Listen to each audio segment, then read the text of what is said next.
Luxury, today's song is a classic from a family band that will have you asking the question, do siblings sing the best harmonies? That's right, Diallo. The song was this band's first major hit, peaking at number 2 on the R&B singles chart, has been sampled and interpolated dozens of times by artists ranging from friend of the show Warren G to LL Cool J, Beyonce, and even Nelly, not just once, but twice.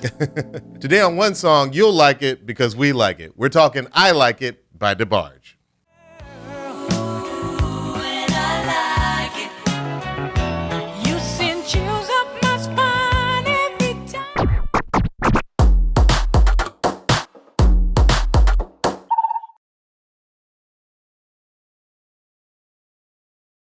I'm actor, writer, director, and sometimes DJ Diallo Riddle. And I'm producer, DJ, songwriter, and musicologist Luxury, a.k.a. the guy who whispers, Interpolation.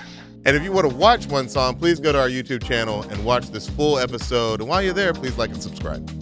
And today, to help us break down I Like It, we have a special guest. We do. A Grammy Award-winning songwriter, producer, DJ, and music executive whose music has shaped contemporary R&B and pop for over 25 years. His iconic hits include Usher's Confessions, Part 2, Mariah Carey's Shake It Off, and Mary J. Blige's Be Without You, among so many more. Please give it up for Bryan-Michael Cox. Thank you for having me. Thank you for having me, man. I got to say, I was just at Anderson Paak's nightclub last night with my wife. Mm-hmm. They played 3 or 4 of your songs. I was like, this man, I'm going to be talking to this man tomorrow. So, that Mariah Carey still goes off so hard. Yeah, man. I appreciate it, brother. All the millennial ladies still rocking hard to that. Yeah. How does that feel, by the way? Like, just to know that so many songs come and go, but like your songs have just, they continue to just blow open the doors. You know what, man? I mean, for real, it never gets old. I think people, you hear people say, "Oh yeah, well, I'm, a hit maker." Like, bro, like it still amazes me. Like, I just came off a tour with Usher, and Yes. watching the people still react to this music. You know what I mean?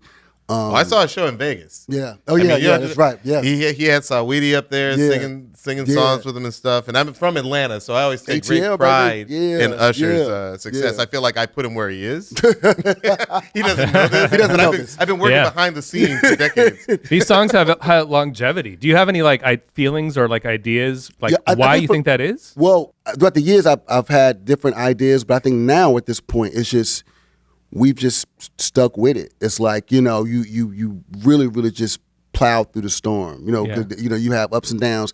And there's one lesson that Quincy Jones, always used to say, or he would say all the time, is like, take care of the valleys, the peaks take care of themselves. Right. So when you're in the valley, you just gotta just power through, you know what I mean? Right. And just really try to take care of your mental health and try to, whatever you do. The career is pray, a journey. It's not always going to be Grammy Awards every year. Yeah. Although a lot of years. Yeah. A lot of years you win them. Yeah. So for me, it's like, to me, it's simple. I enjoy the work. Like I still enjoy making music. It's not like, I'm doing music to become a whatever. Mm-hmm. You know what I mean? It's not the side hustle. No. I still enjoy You're in for life. going into the studio. It's this and nothing else. What else would you do even? and exactly. Yeah. And also, I think that people don't realize how many records you don't hear that we make, or how many tracks. Yeah, what's the ratio? That's a good question. As a producer, what's the ratio of beats you start to stuff that gets to the point that you play for someone and you work on it, to stuff that gets finished, to stuff that gets released? Like, people don't know this stuff. You're right. What is that ratio for you? Like, if we're working I try to write every day. Okay. Right? So let's say you write one thing, which most times is more than one. You'll do 2 or 3 or 4 ideas in one. Mm-hmm. Some of these kids are doing 20 ideas. Right. 21-minute ideas. About me, that's right. I'm just 8-bar loop, 16-bar loop. That's it. That's an idea at the end. I like to get at least flush out a lot of some structure. When I would say, man, by the time you get to a placement, you might have created 45 to 50 songs. Yeah. Mm-hmm. Before you get fully fleshed out songs, not just the beat, but you put a melody in. You've done some lyrics. You've done the whole thing. Even if there's no harmonies yet, if let's say you structured the track, you have a verse and a chorus, maybe. Yeah, verse, chorus. You may have 2 verses in a chorus. You might get to 45, 50 before you get to the one placement. And now, you never know. So you may have a batch out of that 50. You may last 2 years because you just plucking off of the 50. Right. You know what I'm saying? But then you steadily making new things.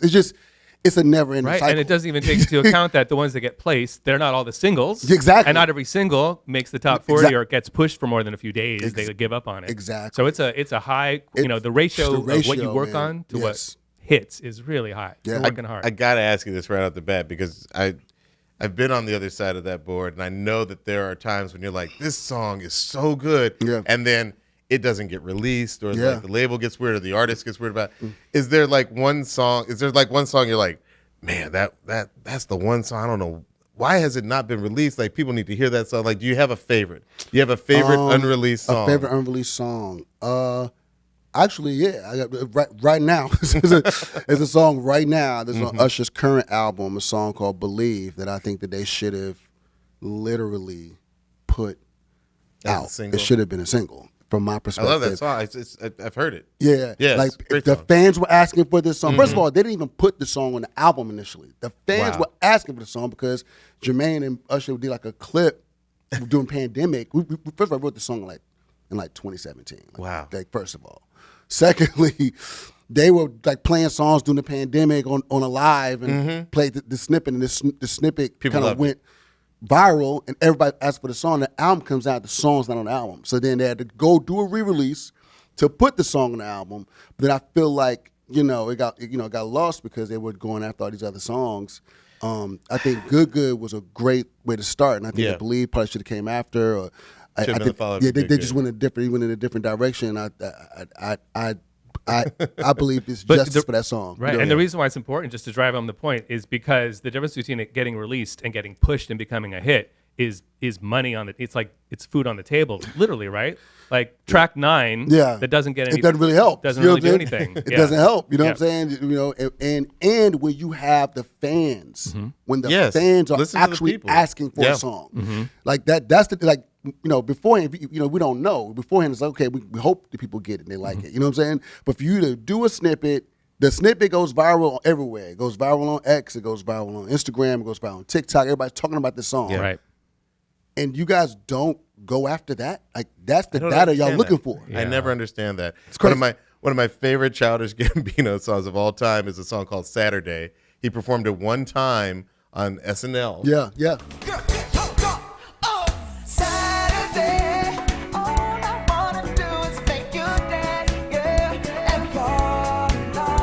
And he's never put out a studio version. And like every time you find a video of it, people are like, "Why is this not available? This is nowhere. This doesn't even exist." You just leave them food on the table. I don't give them money on the table. Yeah. Well, we're gonna get into all that, but I want to start this episode off by asking you, Bryan, what does the group DeBarge and the song "I Like It"? What do they mean to you? Well, DeBarge is like such an important layer to like my development as a creative. You know what I mean?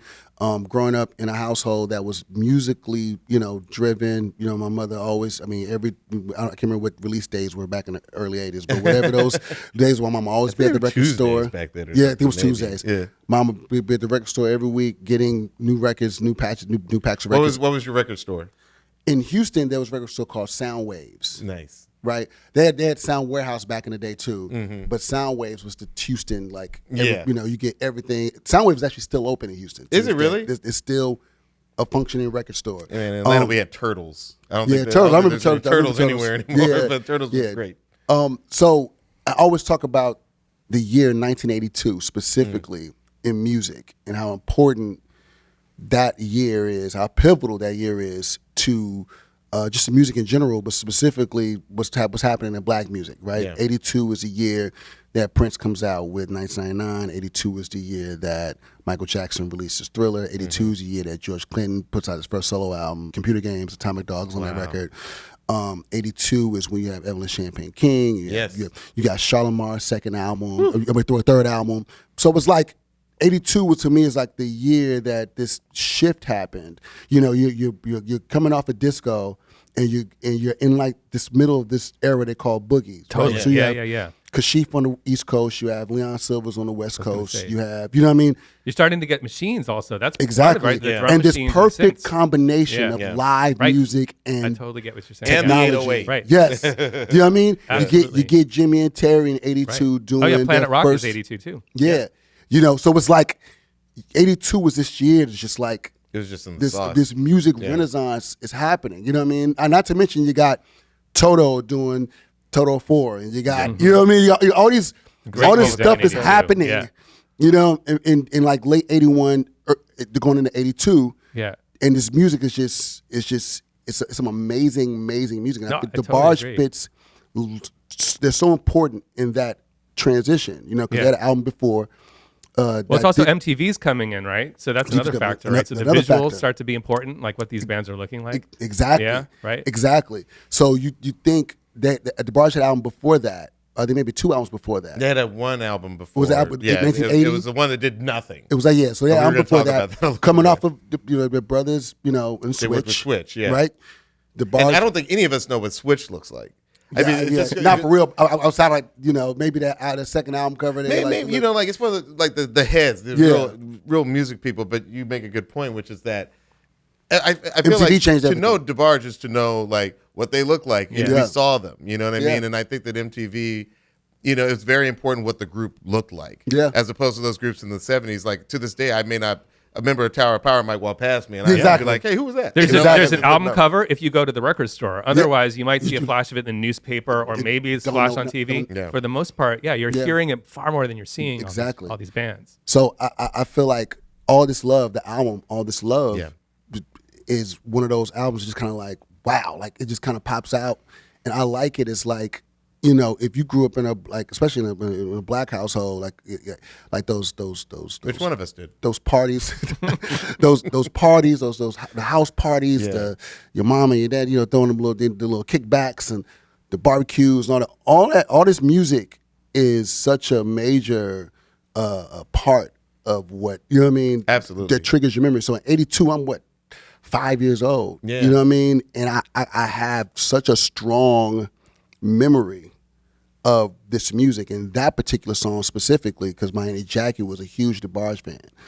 And All This Love was one of her favorite albums, but like literally. fantastic So I remember the song that came on before I Like It because like literally when you would have to drop a needle on a record. You're hearing the end of the one you don't want to hear. You would catch the end Yeah, of the. I you don't know want what to hear mean? that one. And I remember it went right into it was like the You're the talking about Stop, Don't Tease Stop Me. Don't Tease Me, Yeah. right? And at the end it would be like, baby, no, just stop, and it really fast. Boom. You've never heard any other part of that That's the only song. part I know. It's the only part of the song I know. Right. You know what I'm saying? I need more than just a taste. Stop, don't tease me. You've got to please me. Baby, won't you But stop? piecing together a lot of what you're saying, what's interesting about this song too, is that it is kind of it's more of a 70s song instrumentally Yes. speaking. There are no drum machines. We Yes. have 4 trumpets on it. Yes. You're not getting trumpets on Prince records, you know, not until later, I should Yeah. say. New Power Generation maybe. Yeah, no, but at it this was point, Parade. He started using live horns under the cherry moon. right, yeah, he brings them back a little bit. But in this moment where we have maybe synth pop and There's like, no there's a lot horns. of electronic music and like the English, the British stuff is coming into it. And Prince Yes. loves that stuff and he's putting it in there. Yeah. But DeBarge isn't doing that yet. They're on Motown. They're with Yeah. Barry Gordy. They're still kind of in the 60s, 70s soul and R&B tradition. Yeah. But in this moment, this song, it's like maybe the last moment that you can have that on the radio in that way in 1982. And that's before the interesting. machines take 82. over. Yeah, it's interesting because like I think about like who played drums. Ali Brown played drums on this. That's Randy's playing bass. It's like you can tell they just went to the studio and they rehearsed and said, okay, take, you know, I like it. Take one. Yeah. Cuckoo. It's a band playing You know the what I mean? song. That's right. You could tell that's, you know. Yeah.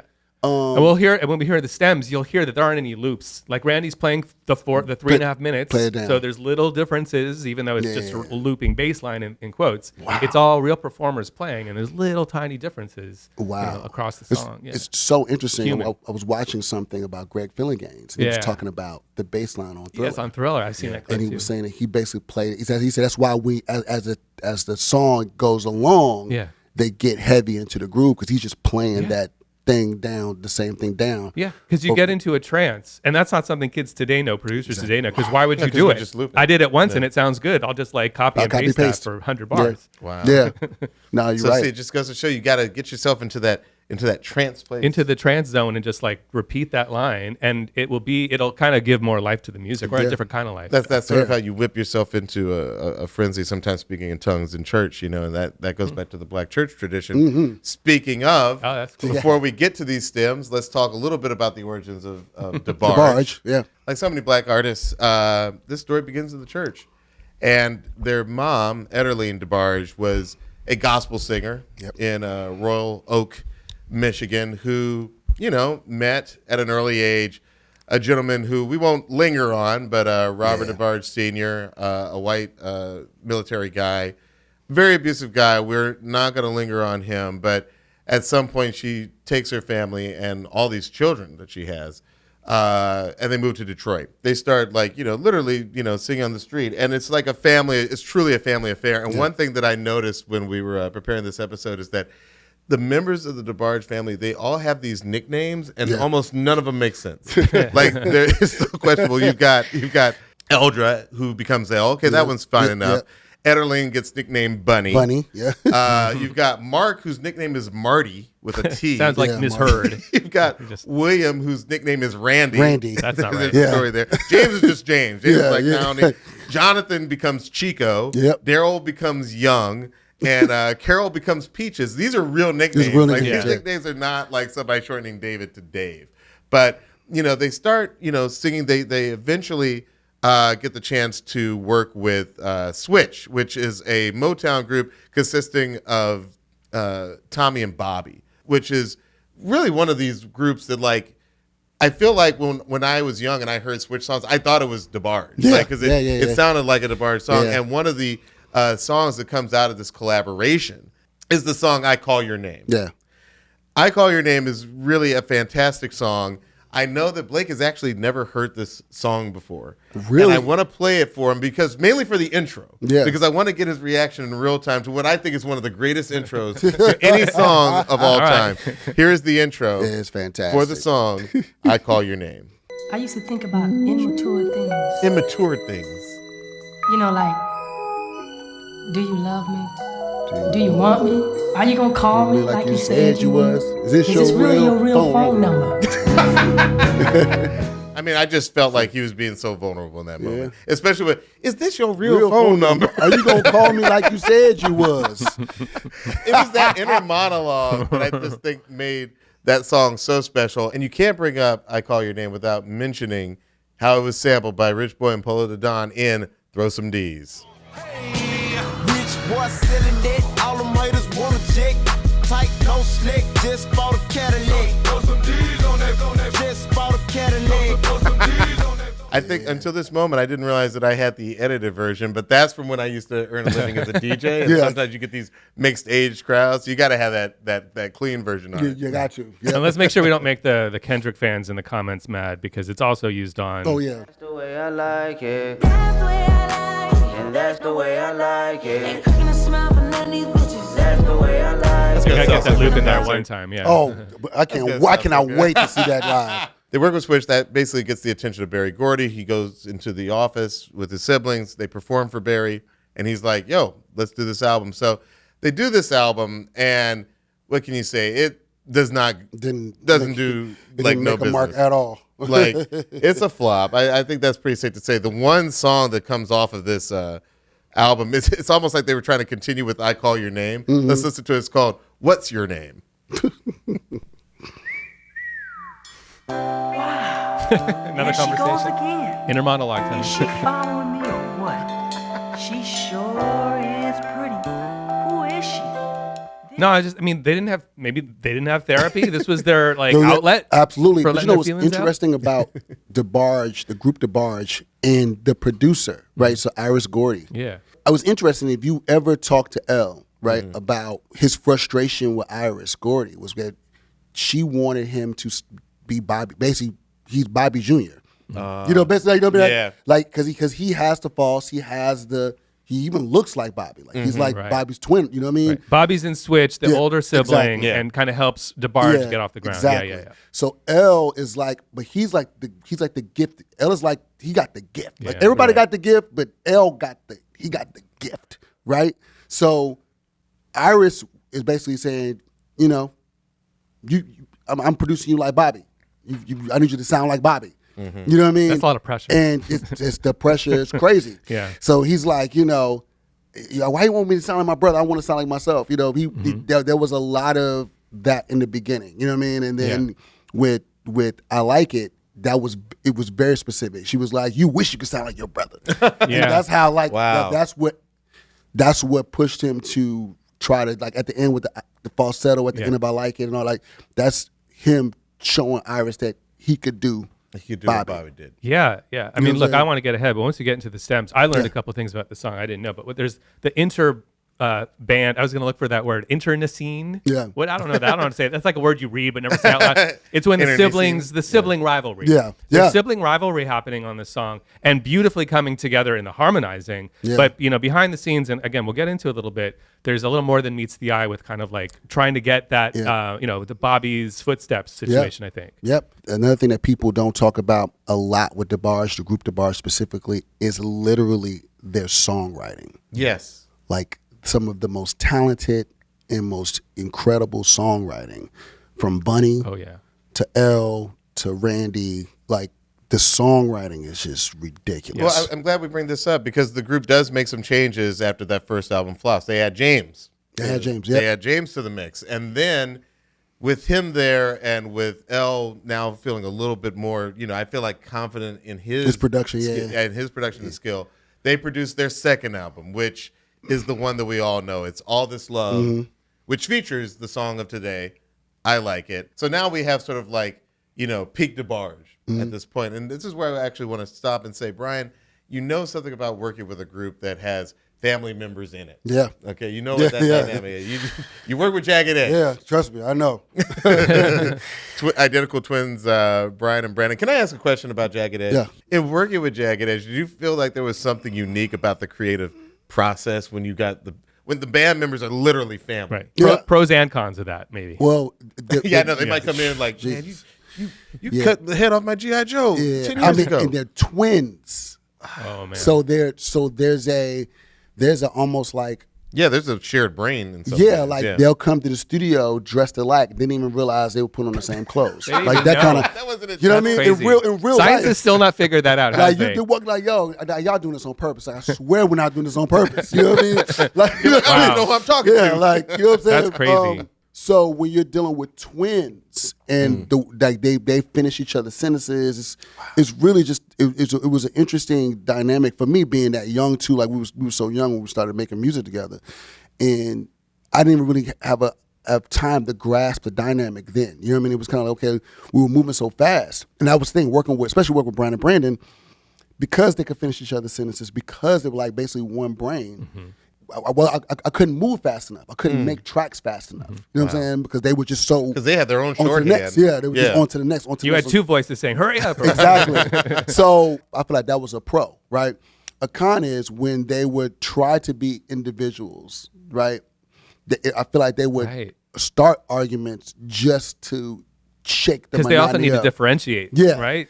They were arguing. They already have the names that are so close and the clothes Brian and that are the Brandon same. and this, that, and they look alike and they sound alike. It's they sing the same. It's just, Yeah. unless you're like me or Jermaine who really knows them. Like I obviously know them through and through. Now I know who's who. I know their voices through and through. You know what I mean? But in the beginning, it was very, very interesting to see that dynamic. Iris's job is what you just described, but like times 5. Yeah.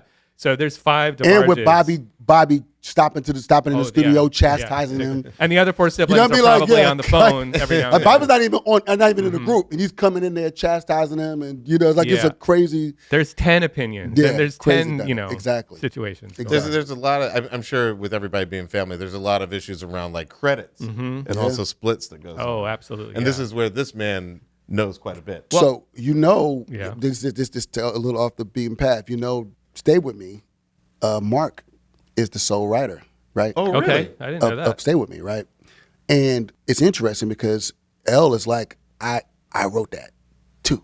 Okay. And L didn't get, you know, And any Mark publishing. didn't- Mark on got it. publishing. This is the You know time what I'm saying? Bunny tells the story that this record and this song is around the time that these conversations, they didn't have them before. Yeah. They were blissfully ignorant about Yeah. to a degree, probably because they were kept from it Yeah. by Barry Gordy, like not Yeah. the best way. But the idea of publishing and splits and who wrote what, meaning money, Yeah. wasn't really in their minds mind, yeah. until this song. Yeah. And there is stuff that we're about to talk about with this song, but that's interesting that it carries Yeah, on. like Mark is a sole Yeah. writer, and L is like, yo, because L produced it, but L changed a lot. L is a gifted piano Absolutely, player. yeah. You know what I mean? He changed a lot. He structured. He was, he wrote it too. Yeah. And for that to be like the most sampled DeBarge's record, and I mean, no it's telling how much money huge. Mark made from that song. You know what I mean? like in real life. You know what I We're going mean? to talk about that sample you're talking Right, about. and the way you're talking about it just really brings up almost every episode of this show. We talk about how in songwriting you need to math something that's really unmathable. It's really like who wrote unmathable. this? When there's more than one person, the value of a contribution is like two people have to agree on a number. Yeah. And what is that number going to be? Because is in that number? in the one person's mind, it's probably never going to be exactly the same number as that other person. So you've got to have some trust. So the songwriting credits for "I Like It" by DeBarge show three names right now. If you look in the public records, it's L. DeBarge, it's Randy DeBarge, and it's Ederle and Bunny DeBarge. Yeah. But if you bought the record in 1982, you would not have seen Bunny's name on there. So Interesting. something has obviously happened in the ensuing years where a lot of other stories have gone down, and there's a lot of public, unfortunate sort of back and forth between the siblings. Yeah. The story you just told. Clearly, at the time, it's my speculation would be based on that fact of if you have the 45 of "I Like It," it just says L. DeBarge and Randy on it. Yeah. It doesn't mention Bunny. My speculation would be that at a certain point, Bunny was told or learned about how this money stuff works on publishing and what these names mean when hers is left off. Yeah. And, it's difficult. I wouldn't begin to speculate that is why the rest of the conflict between the siblings began, but it seems like it might have started. You could definitely around look this at that time. as the Yeah. genesis of it. It could be. You know, of It the could be. music business. You know That's what I mean? right. I mean, they have a lot of that with those two albums. With all this love in a special way, it's a lot of like who wrote what, who got credited. Yeah. Like A Dream, Bunny's credited solely on A Dream. You know what I mean? Right. A And- Dream, which is a fantastic song.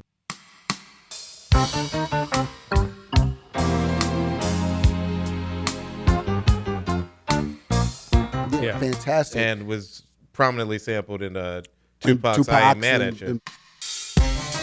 Yeah. All the homies that I ain't talked to in a while.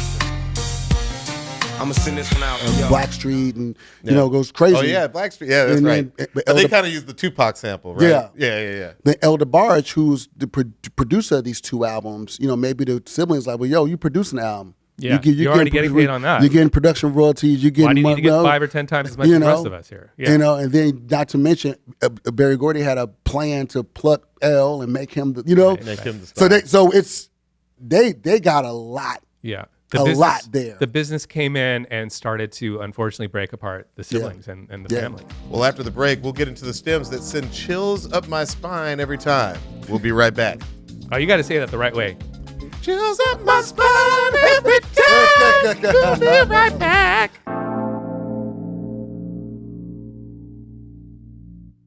Have you been thinking about starting a business but not quite sure of how to take it to the next step? Well, Taylor Brands is here to simplify that. Taylor is a complete business builder with everything you need to guarantee your business is set up for success from day one. You can register your LLC within minutes to keep your personal assets separate from your business assets. You'll get access to legal documents, licenses and permits, invoices and bookkeeping, and even a business coaching program that will guide you through your first 100 days. You'll also get a free personalized business plan, branding tools, and so much more. And of course, we're going to hook you up with a 35% discount. All you have to do is go to taylorbrands.com/podcast35 to get started. That's TAILORBRANDS.com/podcast35. Set your business up right from day one. It can be a huge pain to shop around for car insurance. But Insurify is here to make things just a little bit easier. Insurify is an insurance comparison site that has dozens of top insurers competing for your business, driving prices down. Insurify lets you compare real-time quotes from dozens of top insurers, including names you love and trust. The entire Insurify process is handled completely online. That means no annoying phone calls, no ridiculous fees, and no spam ever.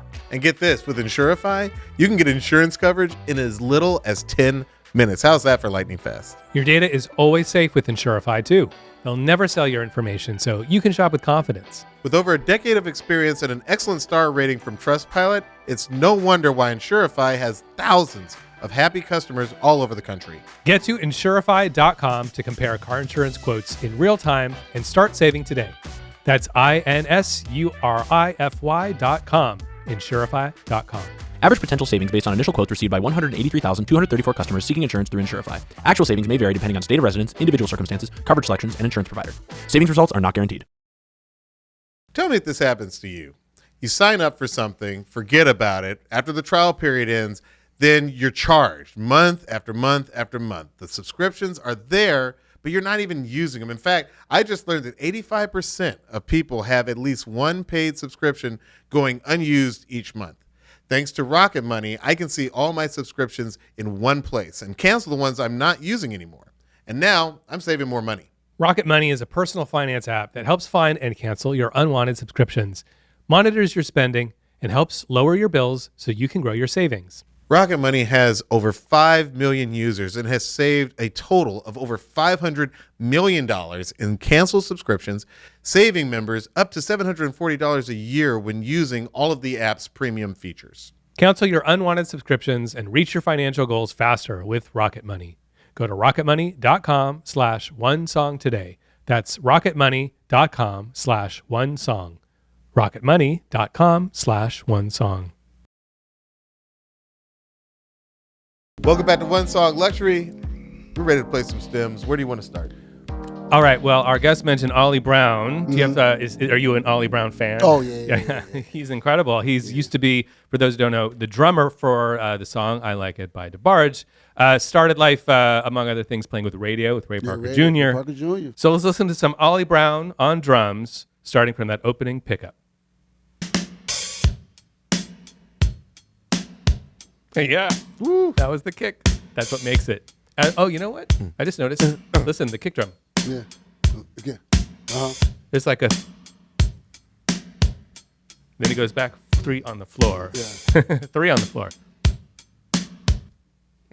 You got to do that to the person next It really to you. is. You got to protect them. It's just that one hit. Yeah. For real. That kind of One makes kick the drum. whole song. Yeah. Yeah. One. Gun, Yeah. gun. That unexpected little syncopated moment. Little, just minor details. Yeah. Real basic. You know, and that simple. just that make it, give it the proper feel. And Exactly. it's just the unexpected. Because, you know, you think you know where that drum's going to hit, and it's always like... duh, duh. Yeah. Yeah. And that sets us up for the verse. In the chorus, it's a little bit different. Yeah. Let's just listen to it for kicks. Okay. And then he just goes straight up. He gets rid of the little syncopated moment.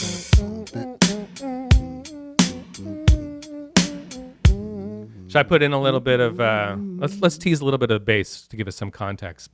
By the way, another unsung hero. Yeah. We always have unsung heroes on this episode. I would say Bunny DeBarge, one of the Yeah. unsung heroes for that songwriting credit. Yeah. She, by the way, I think it's the bridge that she made a contribution to, or post-chorus. The other one, though, is Randy DeBarge, because I got some surprises for some people. Maybe Yeah. not everyone in this room. He's not just playing bass in this song, but he is playing bass. Yeah. I'm going to throw in a little bit of that for context. Yeah, the bass is The bass amazing is on this ridiculous. song. There you go. So tasty.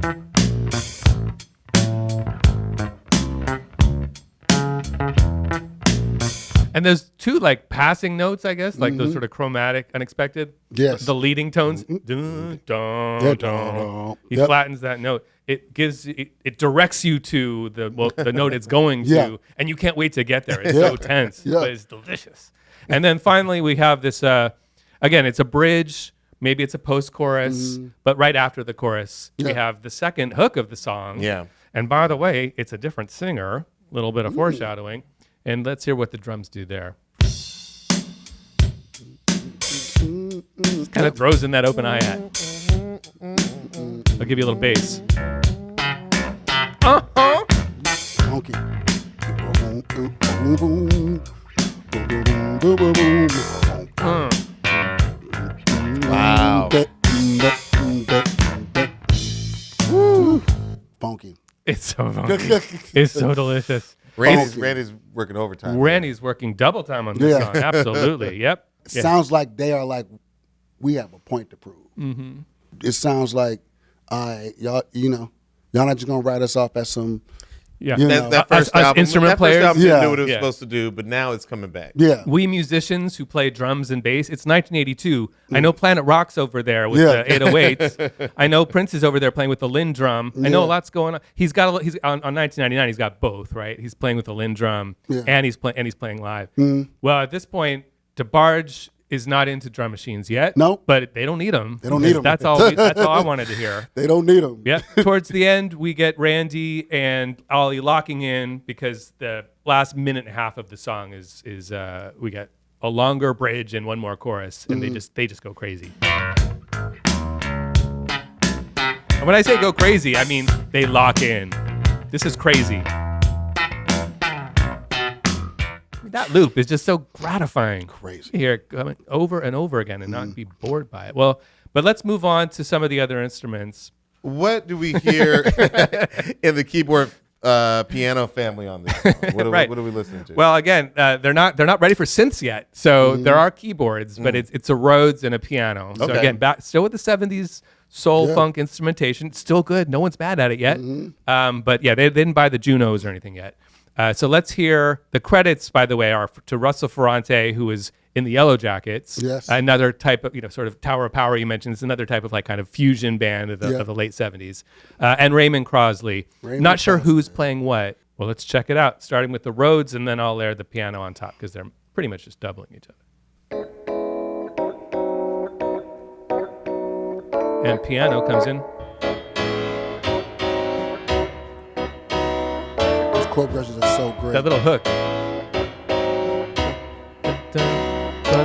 The progression is so fantastic. Yeah.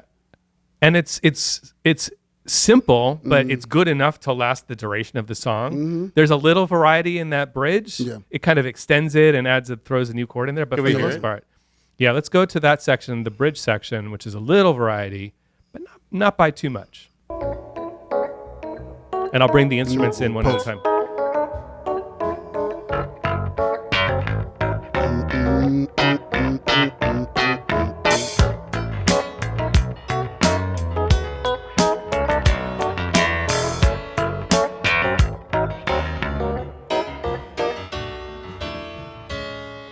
Wait, let me hear that.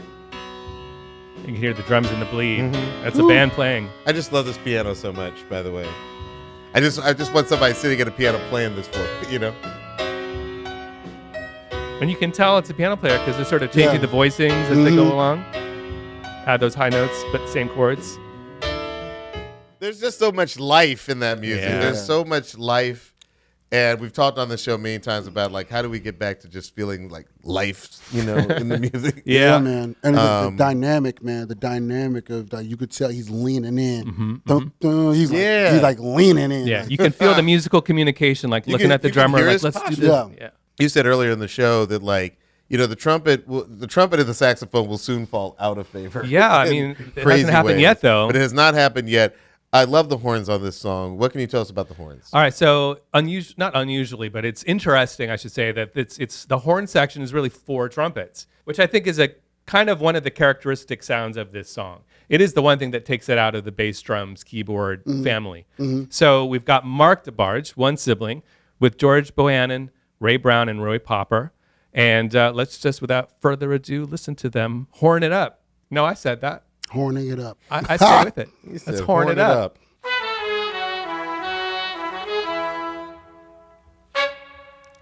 Oh, that reverb. Reverb's doing some work there. So it's just a unison line also, right? Yeah, 4 no horns. harmonies, yeah. I guess doing octaves, but no like thirds and fifths and stuff, which is interesting. A little bit later, there's another horn line. So let's listen to that. This happens in the chorus. And there's your harmony harmonies. stack. I think that's doubling the vocals too, right? Let's listen. I'll bring in little tease of those background vocals with the horns so we can hear them together. Ooh, and I like it. With a little call and response thing there. Ooh, you just teased us with those background vocals, and I Yeah, think we all crazy. felt that moment. Crazy. That was so beautiful. And then there's one more part in the post-chorus where they do a more staccato thing.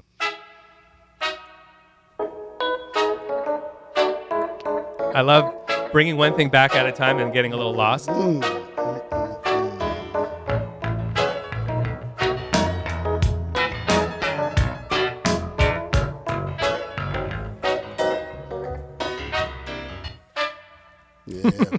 Yeah. Those words are just punctuating that same Yeah, I love everything space, there. I love how interlocking it is, the like you said. interlocking. But I gotta say, I have newfound respect for that piano, because that piano is just like crystal clear. Like there's something special happening there. What's happening with the guitar? All right, so interestingly, we have 3 guitar players credited, and it's not like a super important part of the track. I mean, I will play for you the parts, but I barely hear 3 players in this. But it is Curtis Anthony Nolan, who interestingly produced the Rockwell song "Somebody Watch Me." Rockwell is a Gordy, so that makes a lot of sense. Oh, right, I didn't think about that. So he's in the family. He's in the family. Yeah. I always feel like somebody's watching me, and I have no privacy. Oh, I always feel We got Robin Lee Ford. By the way, just for the One Song Nation, a couple callbacks for this gentleman. He was in LA Express with Tom Scott. Go back to our Steely Dan episode. He played one of the guitar solos also in that same episode that was not used on Peg. I remember us talking about that. Yeah, and last but not least, he was in the Yellow Jackets with Russell Ferrante, who's also in this track, who was signed by Tommy LaPuma. Go back to our George Benson episode for that George one. Benson, you don't have to go Puma very the far Great. back. So we're making connections to other episodes of this show. We talk a lot about him on our George Benson episode. Hey, Tommy, he was that guy. Yeah. Yeah. So it's the 2 of them with Charles Fearing, also from Radio with Ray Parker Jr. And, tell me how many guitars you hear here. Such a snapshot of what was happening in the LA music scene. Totally. Such a snapshot of like these musicians, the circle of musicians. The you know first what I call mean? players for these Yeah, sessions. like, right? just incredible to hear those names because it's such a great snapshot of what was happening back then. Here's the guitar part by those 3 players. That's about it. That happens a few Really? times. I'll give it to you in context. I know where that is. Yeah. So that's in the chorus. I'm laughing because, I mean, look, they do some more stuff later on. But right now, that's all that was needed in the chorus. Yeah. Because when you throw it into the mix with the rest of it, it helps with the answer part of the call and response there. I'll bring back some of the other instruments that lead up to that moment.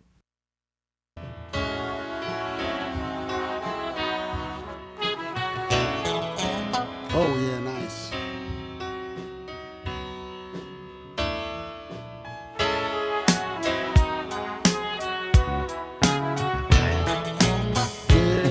That's all that they need. I mean, it's a little bit of a spice. And then later on in the song, they have a little bit more of a chance to unwind with this part.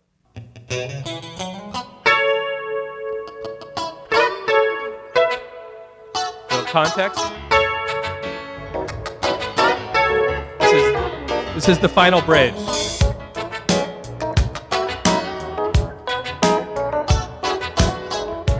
And when I hear stuff like that, that's like, as we've been talking about, these are session players. Yeah. By the time they get to the 3-minute mark, they're like, let's just kind of like let loose a little bit. And you start hearing kind of fun things in the track. 'Cause not looping, they're performing. And they've played that part a lot. So they're ready to kind of like vary it up a little bit. Mm-hmm.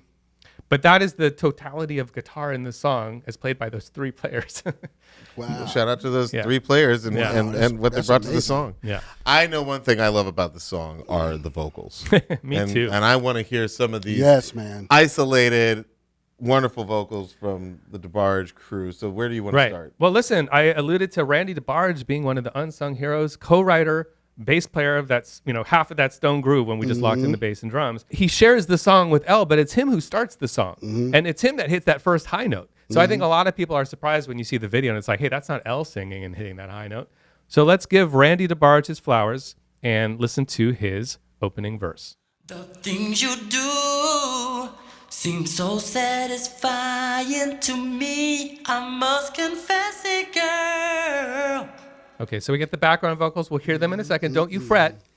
You send chills up my spine every time I take one look at you.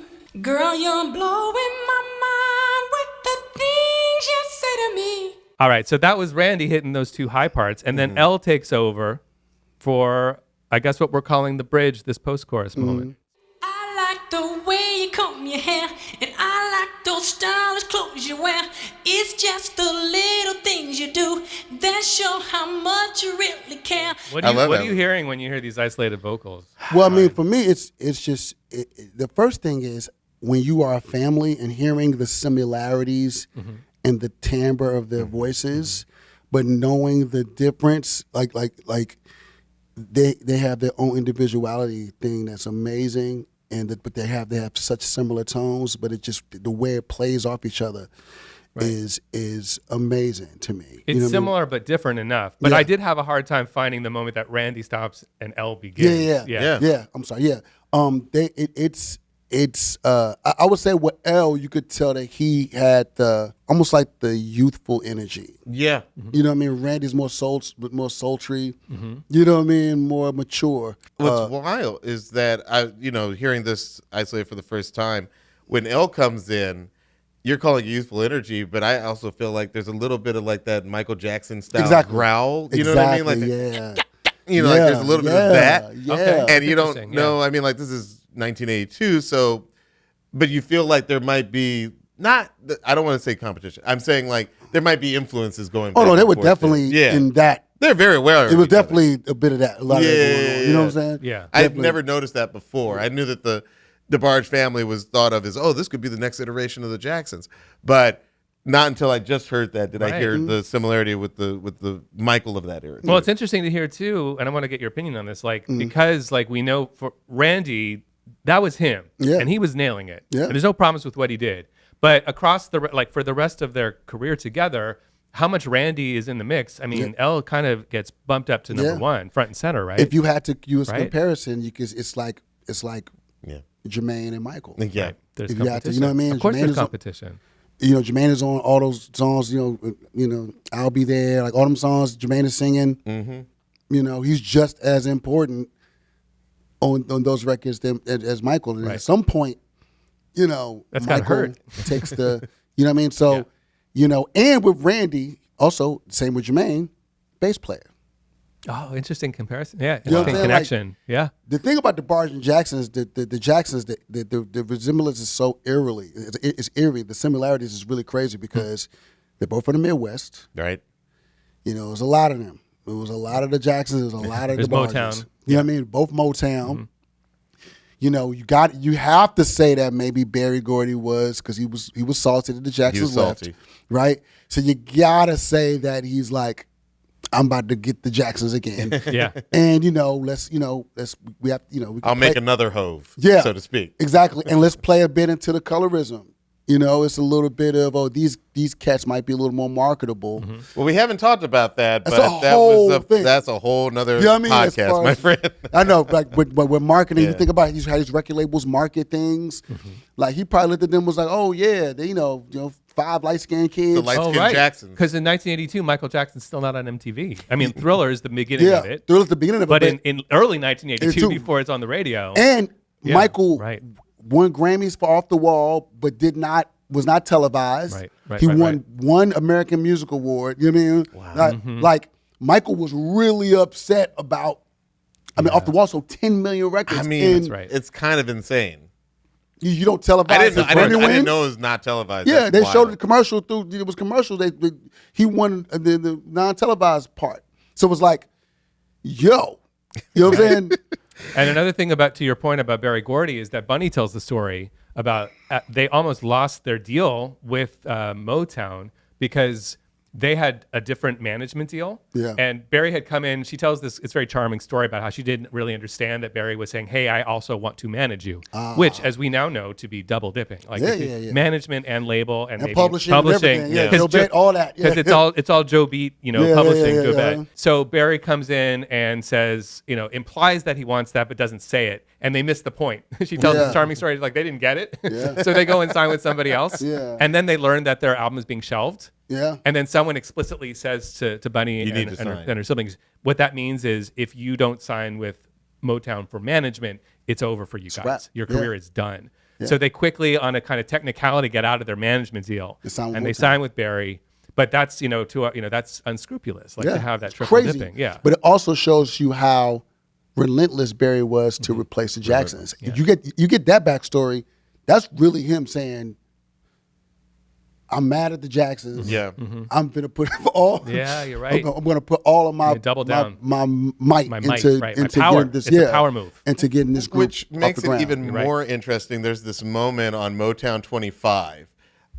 Richard Pryor introduces DeBarge, and they do this outstanding performance of All This Love. Like, Yeah, it's an fantastic. outstanding performance. Fantastic. And yet the only thing that people really talk about in terms of Motown 25 today Is Michael Jackson's is moonwalk. Michael saying, "Hey, I like those old songs," like, and walking away yeah, from his yeah, brothers and sort of, launching into the He stratosphere. launched with the moon. Thriller on a Motown show. Yes. Barry had to Barry be was pissed. apoplectic. He needed that moment though for the ratings, and like Barry Yeah. probably was bittersweet for Barry. Yeah. So on backing vocals, we have 5 DeBarges. It's Bunny, Mark, James, and then Ellen Randy again. Yes. And here's a 5-part harmony stack by siblings, and therefore it is perfection. Of course. Ooh, and I like it. Yeah. I get chills up my spine. Every time. But here's the best part is the second time they do it. I mean, look, on the show, sometimes we like to have a fun argument. This is my vote for the best part. Anybody with me? Or do you want to hear it first before you No, place let's your hear votes it. down? Yeah, let's hear it. This is the best part of the song, Fight Me. Ooh, and I like it. And then as we get towards the end of the song, the backing vocals, they have a new part, which is the I'm For It, Adore It. Let's listen to that. I like it. I like it. I really, really like it. I'm for it. Adore it. So come let me enjoy it. I like it. That part sounds weird in isolation. Like Yeah. if in the song it sounds like perfectly harmonized with everything else, but like Well, let's bring there in it the- almost sounded eerie. Yeah, no, let's listen to that part again, but I'll add back some context one instrument at a time. So backing vocals first, and then I'll bring some more stuff in. I like it.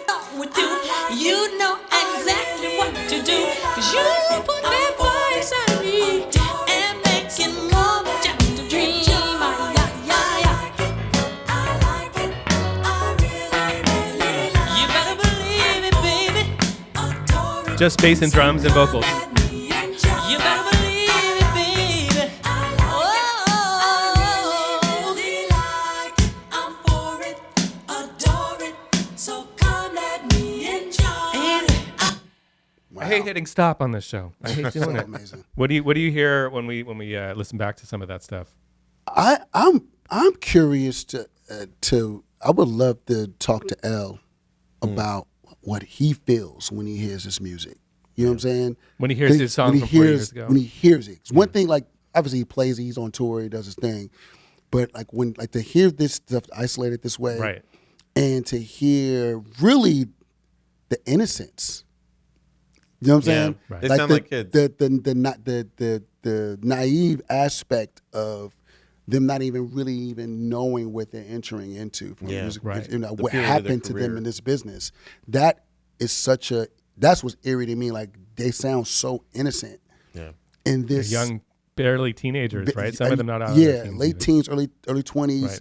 They sound young. They sound fresh. They sound optimistic of life, and Right. they're making their second album. They're now primed for Right? success. And With what's Motown, it must be exciting for them. what's on the other side of this success? Right. And they don't even know if it's going to be a success. Yeah, I hear optimism. I hear excitement about being in the studio.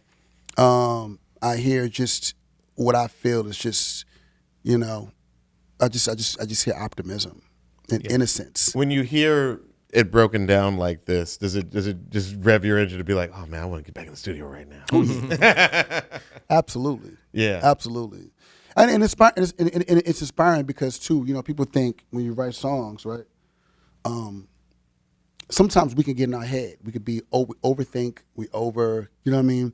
Everything has to be perfect. Yeah, we made over lyric it. We made over. You know what I'm saying? Over with the overdubs. Over. We tend to over. We want to use every aspect Right. of the studio, and I think that this is a prime example of just when it's good, it's good. Yeah, they had like You know from, what I'm saying? they had Yeah, from 10 totally. to 10 to 5 that day or whatever to get these Yeah. studios in Yeah. to like pay them to be there and their Yeah. engineer and the studio time. And- And at the end of the day, what they recorded was what they mixed and put out. Yeah. They couldn't overthink it by having it on in their Pro Tools rig for Yeah, on their Open up your laptop at the airport, your, right? at your At the hotel airport room. at Like, the I'm gonna Starbucks. be at this. Like literally, it's like tweak till it's like dead sometimes. Yeah, like I think that there's something extremely beautiful and special about the simplicity of, this record. So even though the DeBarge family is unfortunately no longer making music together, this song has left behind a huge legacy, having been sampled and interpolated countless times. And we've talked a lot about unsung heroes in terms of making this music, but I would argue that DeBarge themselves as a group is an unsung R&B. Absolutely. I mean, their music had such an influence in the 80s. It's one of those weird things where, like, if you weren't in or if you weren't around for it, they can easily get left out of the conversation about talking about R&B in the 80s. But their influence was huge, and I think their legacy is secured by just the sheer number of hip-hop artists and R&B artists who have come along and sampled them. Yeah. We are protecting their legacy by, sampling them, interpolating them, and using their lyrics in so many songs. So many songs. But the first one that springs to my mind, just being a hip-hop head, is Grand Puba. Yes. The song is I Like It, and it's by Grand Puba. And you say New York City. That song really takes me back to a very special time. And by the way, that was at a time when, like, I didn't know every sample. It was always like a pleasant thing when you're like, oh, wait, is that DeBarge song? Like, we didn't have the internet in the same way back then. So you had to talk to somebody and be like, yeah, that's a DeBarge sample. Yeah, for sure. The line, I like the way you comb your hair, and I like those stylish clothes you wear. And it's so 1982, first of all. It is, and it's also, we've heard it in so many songs. It's like a go-to for so many rappers, for so many songwriters.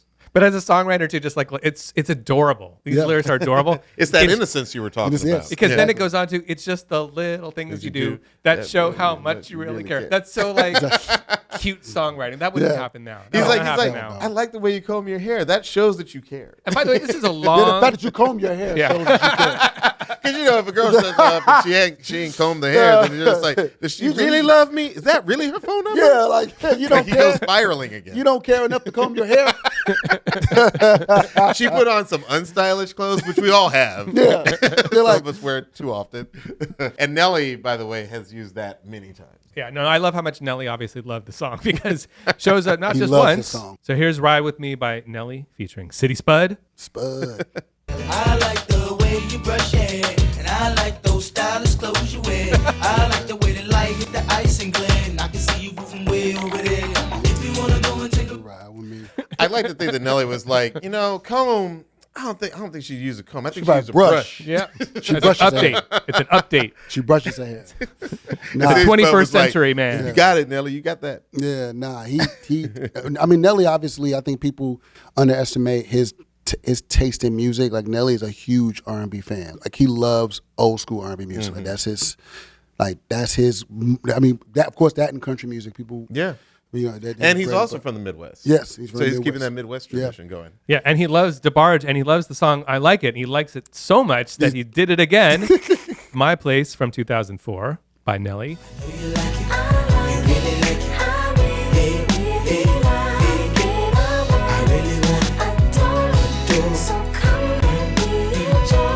So all together now, what is this? Is this a sample or is it a interpolation? Oh, and I'm the only one who did it. You guys left me hanging. It's a lyrical.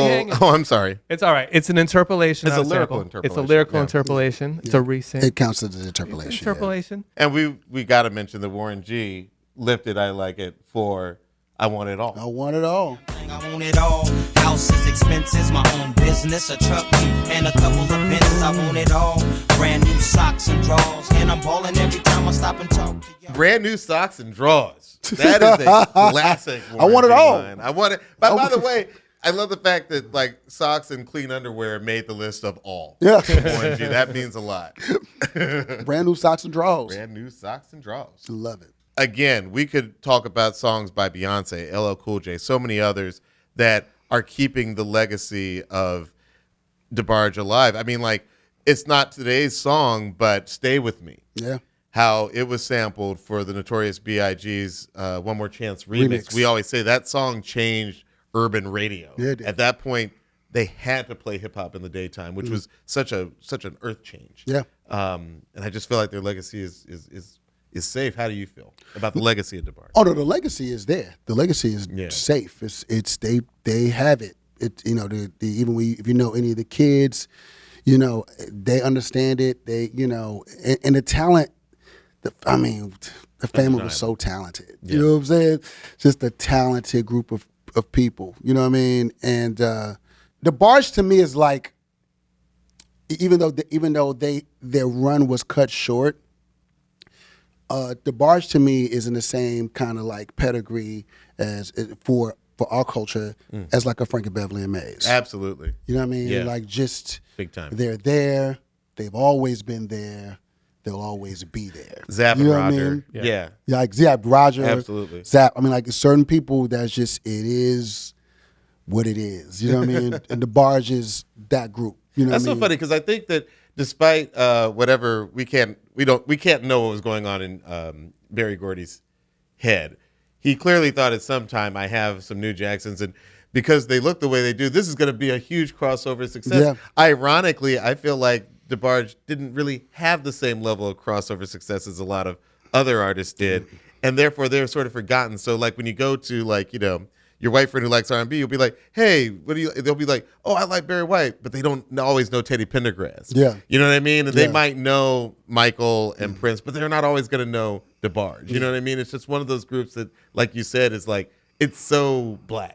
Yeah. Like it's such a black thing to reference. It's so crazy. And what's ill, like if you ever have a conversation with Babyface, he'll talk about how he was like, man, they were like thugs. Yes. You know what I mean? They was like, they was with the, with that energy. They were, you did not want to like have no problems with them because they was, you know what I mean? The Michigan would come out fast. Yeah, so it's like, but also it's the contrast. It's like, just imagine them growing up being mixed kids in a place like Detroit or They had Michigan. something to prove. Like they probably on the block, you know what I'm saying? Probably was, had to really fight and had to really like show that they were with, you know what I mean? Like they could get with the people in the hood. You know what I'm I would saying? argue Chico DeBarge is like the ultimate pretty boy thug. At least how he was marketed to us. How in many the years 90s. did he do? He did like how many years in jail He for did some cocaine? time. He was selling big drugs. Chico DeBarge. He was selling big. You know what I mean? Like, so it's. I think some of which are legal now. So don't judge him. Don't judge Chico. But I just think that it's just the contrast of like growing up in that time. Yeah. Being being not black enough, not white enough. You know what I mean? It's just that contrast of growing up, in that period. And that's, DeBarge ended up, it feel like they were more, hood than, They were very they were very hood. If you talk to anybody who knew them in that period, them guys were very, very, very hood. I would hope that after all these decades, if they still have any doubt that they're black enough, no, y'all are black enough. Absolutely. Absolutely. The blackest. L is back out there a lot, though. I'm seeing L a lot. L is doing a lot of, he's on the road. We've talked a lot. He sounds great. Sounds so amazing. Good. His he voice still is sounds not so good. You know what I'm saying? It's just a beautiful tone, just everything about what his voice is just incredible. Okay, Brian, before we let you go, we want to play a game with you. It's called What's One Song? Here are the rules. We'll give you a scenario, and you give us one song you would play if that scenario. Oh, damn. And we'll want you to answer these as quickly as possible. Please don't overthink it. Okay. Here we go. Let's begin. What's one song you've had on repeat lately? Joy by Blackstreet. What's one song you wish you wrote? Lady of My Life by Michael Jackson. Woo. Interesting. Good one. Good one. What's one song that gets your whole family dancing? Candy by Cameo. Never fails. It's like candy. What's that song about? Well, You have to ask. I'm afraid. It's As about I- confections. as It's about I've got- sugary confections. as I've gotten older, when I was a kid, you think about Candy, but as I've gotten older and you listen to the lyric and how clever Larry Blackman and the guys who co-wrote that song, and then when you watch the video. Yes. First of all, the video is probably the most ridiculous, like, as far as like put together and for the technology of At the time, 86. yeah. The video stands on its own. Yeah, today, man. Right? Strong But choice. And does he have peak like Gumby The like Pete Gumby, haircut? he got the cod piece. the Cod cod piece. piece on. Oh, can't forget the cod piece. Crazy with it. I mean, at that point, you're like, oh, they're talking about drugs. I just like he rhymed, and I do like the fact he rhymed Heart Attack with Kind I Like. Giving me a heart attack. It's the kind I like. It's giving me a heart attack. That's the It's the kind I kind I like. That's a bold choice, Larry. Oh, that's funny. You're right. Yeah. Strong rhyme scheme there. What's one song that makes you fall in love? Babyface, anything by Babyface, Man. but there's a song he has on his album called "The Day" called "I Said I Love You." It's a great record. Go listen to that one. What's one song we have to break down on a future episode of this show? One song. There's so many, but I would say you can get a proper breakdown of Confunction's "Love Train." That would be great. great That's choice. a really good I've one. seen different stories about it, but like get a proper, Do it breakdown right. because that's the story behind that song with the guy who created the track and then Michael Cooper who actually wrote the song. Mm-hmm. The love triangle that was going on with them two, and he actually he wrote the song on the dude track. It's a whole thing. There's You a have whole to like watch. backstory where like There's a whole they were backstory with them competing. too. They're competing for the same girl and they're making They a didn't song know. together. They didn't even know. Like even Michael know. didn't know that he pops up at the girl's house and his man is in there. It's a crazy. That's crazy. Crazy. That sounds like an R. Kelly song. Yeah, no, you have to. That's that song. You guys got to break down. All right. the history of that Well, song. with that is a hell of a suggestion. We will definitely have to go after this. yes, Okay. Okay. Brian, thank you so much for playing this game and spending some time with us. Where can people find you? And is there anything you want to, tell us to keep an eye out for? yeah. I mean, you can find me on all social media at Bryan-Michael Cox, BryanMichaelCox. Brian with a Y. Yeah. Brian with the Y, exactly. I have an artist named Jack Freeman. We got a project called Nina that's out right now. I would like y'all to go check that out. The album is called Nina. The single is called MVP. More than a lover, better than my favorite song played on repeat. Great music on there. Obviously, I'm in the studio with, back in the studio with Usher. I'm in the studio with Ari Lennox. Me and Jermaine are working on a multitude of artists. Love Ari Lennox. Yeah, so I'm out here, man. I'm still working, baby. As always, you can find us on Instagram and TikTok. You can find me on Instagram at Diallo, Diallo, and on TikTok at Diallo Riddle. And you can find me on Instagram at LUXXURY and on TikTok at LuxuryXX. And now, One Song officially has its own Instagram and TikTok. Go follow at One Song Podcast for exclusive content and all the music debates you love. You can also find full episodes of One Song on YouTube right now. Just search for One Song Podcast. Please like and subscribe. And if you made it this far, I think that means you like this podcast. So please don't forget to give us 5 stars, leave a review, and share it with someone you think would like it. It really helps keep this show going. All right, Luxury, help me on this thing. Well, I'm producer, DJ, songwriter, and musicologist Luxury. And I'm actor, writer, director, and sometimes DJ Diallo Riddle. And this is One Song. We will see you next time. This episode was produced by Casey Simonson with engineering from Marcus Hom and Eric Hicks. Additional production support from Razak Boykin. The show is executive produced by Kevin Hart, Mike Stein, Brian Smiley, Eric Eddings, Eric Weil, and Leslie Guam.